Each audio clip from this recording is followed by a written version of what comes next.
Elon Musk was left off the invitation list for the government's planned International Investment Summit. He's a rich guy with his fingers in lots of pies, but is also prone to using his X platform to promote comments ranging from eccentric to crazy. His response to the lack of invitation was to post on X, "I don't think anyone should go to the UK when they're releasing convicted paedophiles in order to imprison people for social media posts."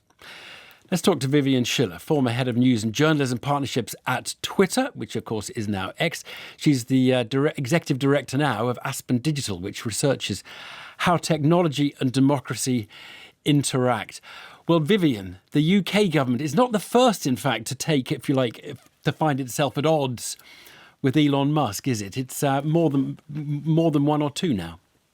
Oh, many more than that. And I think your description of that his tweets range from eccentric to crazy is putting it kindly.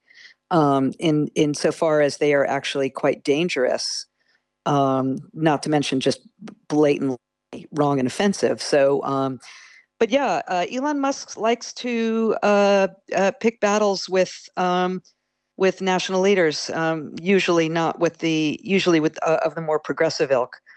But without a doubt, this is not his first battle. Yeah, we should say he's critical of the British, very critical of the British, but he does business with a lot of countries who I think you would probably, most of us would imagine, are less democratic, less benevolent places to live than the United Kingdom.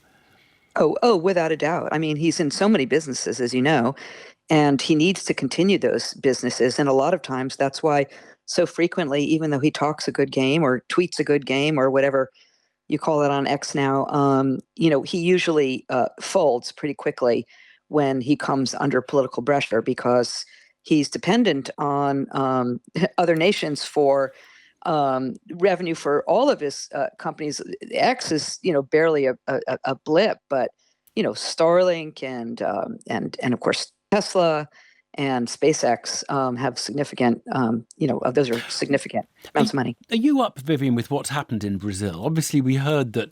Yes. We'd heard there were way round. He'd found workarounds for the ban on X in Brazil, but have those sustained? Well, no. In fact, he caved into the pressure. Ultimately, first he ranted and raved on X, and he did have his lawyers there. But in the end, he agreed to the two conditions that Brazil put on him, the Supreme Court justice, which was to ban certain accounts and also to have a legal representative in Brazil. He stood, strong in air quotes, saying that he stands for free speech and he will never cave against this. But they went very hardcore. They even, extracted funds from Brazilian-based accounts to pay the fees, and he has now, in fact, agreed to ban those accounts that they demanded, as well as have a legal representative. Okay. When you look at him, most people, I think, feel he's gone very Trumpy, and he's explicitly supporting Trump in the American election.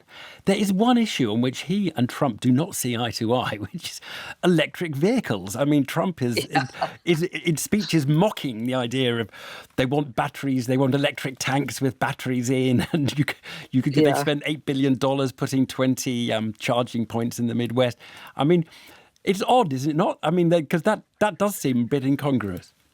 Yeah, well, Trump is trying to please multiple groups of constituents, right? So he's, a lot of his base are, climate change deniers and, support, further extraction of fossil fuels.